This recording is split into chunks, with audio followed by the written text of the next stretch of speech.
Você acha que sabe o que aconteceu.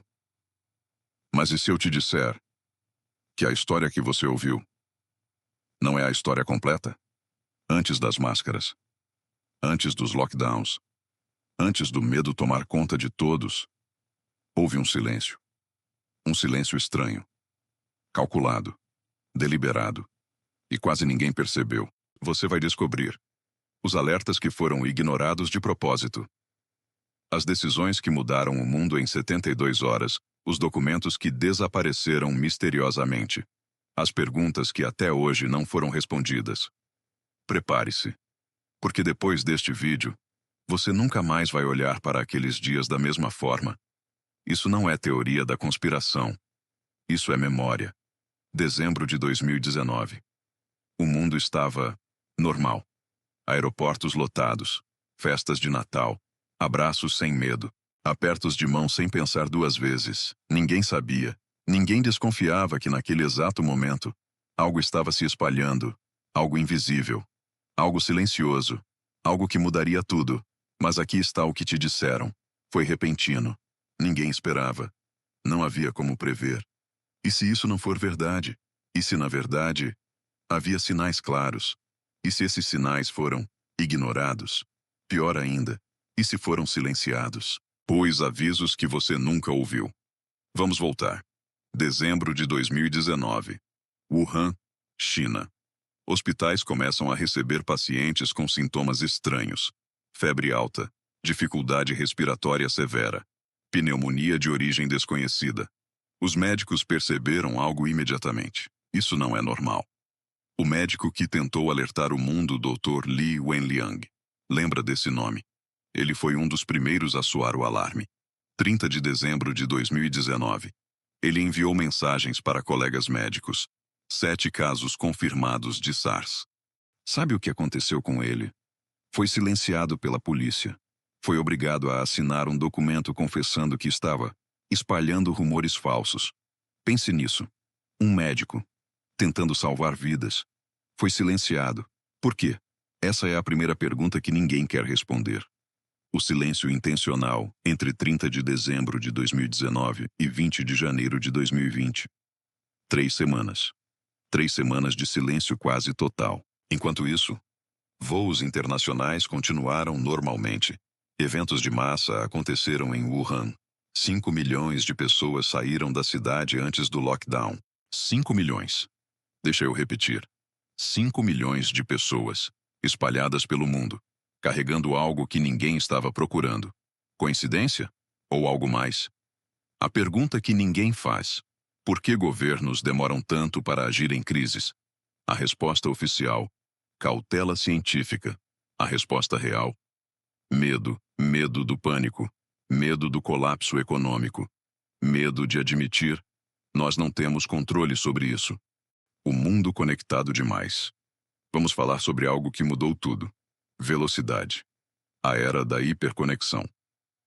Pense nisso. 200 anos atrás, uma doença levava meses para atravessar continentes.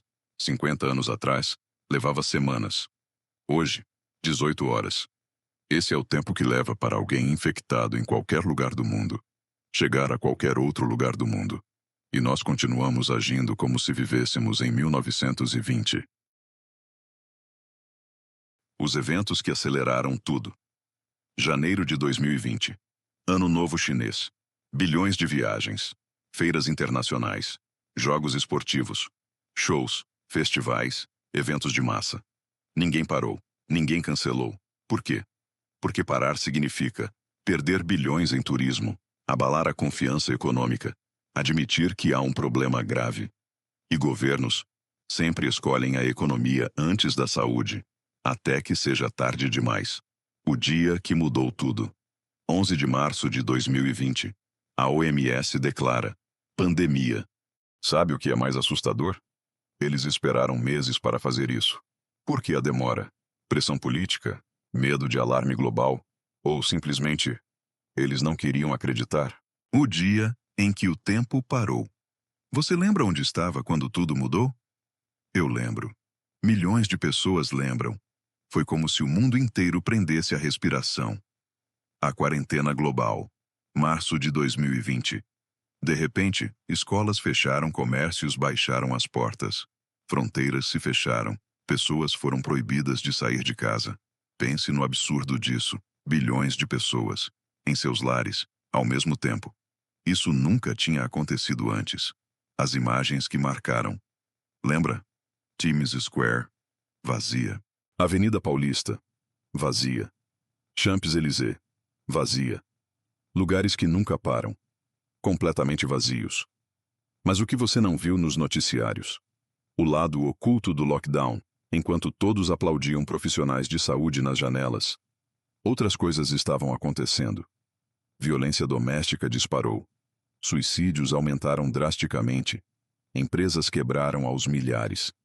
Depressão e ansiedade explodiram. Mas isso não dava manchete. Por quê? Porque não cabia na narrativa de fique em casa, salve vidas. Não estou dizendo que o lockdown foi errado. Estou dizendo que foi incompleto.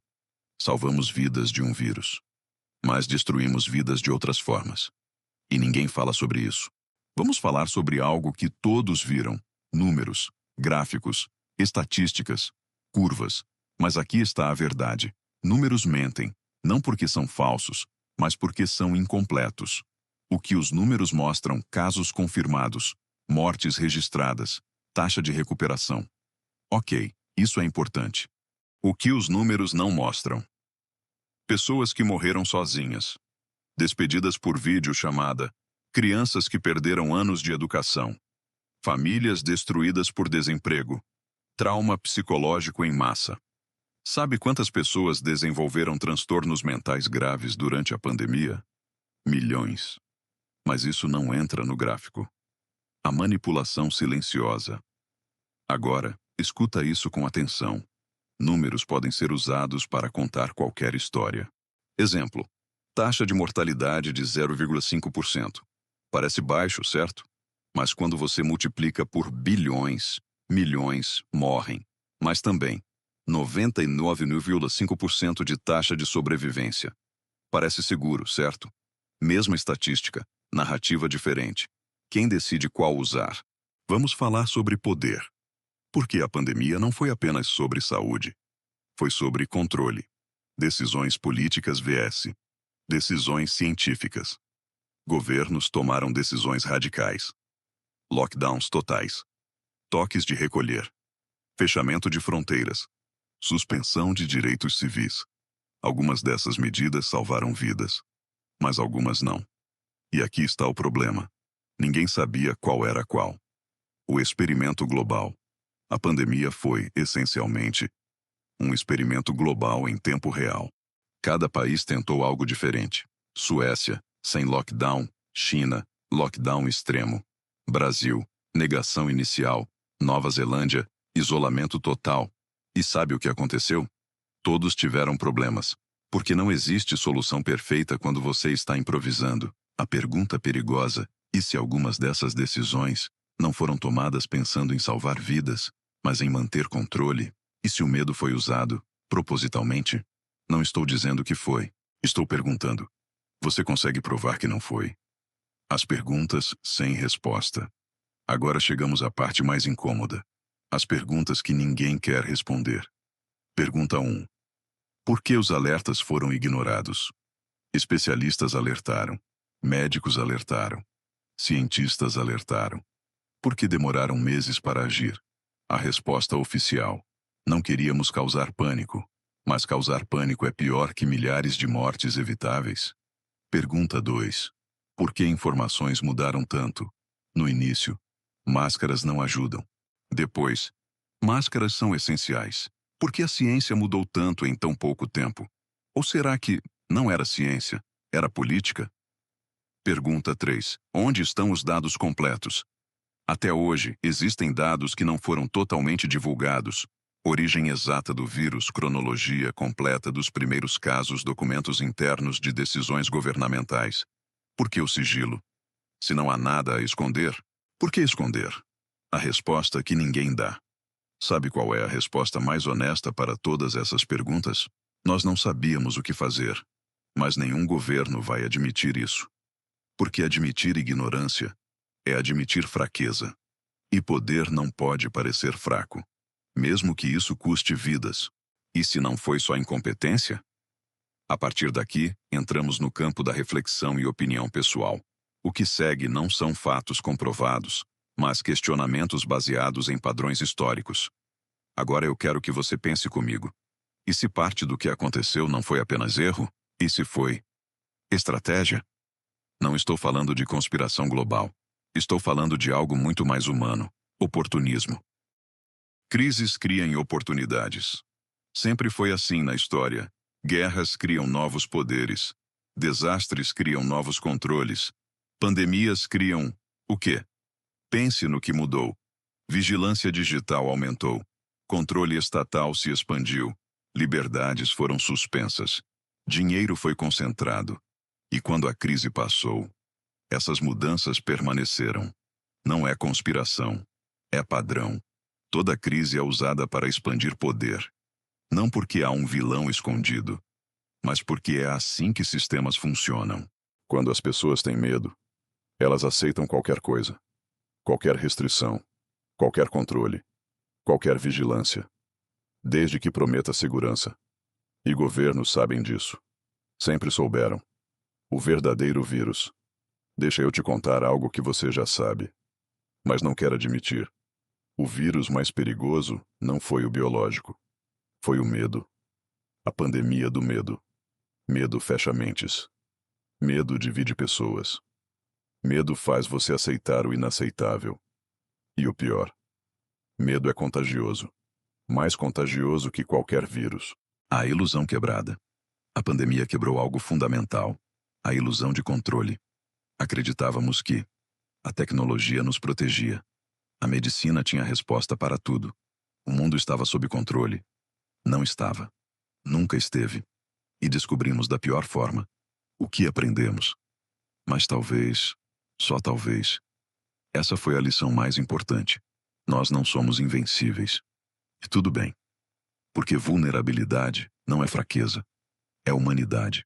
O silêncio depois da pandemia. O mundo voltou a girar. Mas algo ficou diferente. A cicatriz invisível. Milhões morreram. Bilhões sofreram. Todos mudaram. E agora? Voltamos ao normal? Ou aprendemos algo? O silêncio que persiste até hoje. Quando o silêncio aparece, muitos lembram daqueles dias vazios, daquele medo constante, daquela sensação de que tudo podia desmoronar. Porque algumas experiências não passam, elas ficam, como cicatrizes invisíveis, como memórias que não apagam. Então eu te pergunto, o que você aprendeu? Você ficou mais crítico ou mais obediente? Mais questionador ou mais conformado? Porque a próxima crise virá. Sempre vem. E o que você faz com o conhecimento de hoje define quem você será amanhã. Você assistiu até aqui. Isso significa algo. Significa que você não aceita respostas fáceis, que você questiona narrativas prontas, que você quer entender além do óbvio. Continue questionando. Continue investigando. Continue pensando por si mesmo. Porque a história oficial explica o que aconteceu, mas só você decide o que acreditar. A verdade não é o que te contam, é o que você descobre. Se este vídeo te fez pensar, compartilhe. Se discorda, comente. Se concorda, questione mesmo assim. Porque dúvida é o início da sabedoria.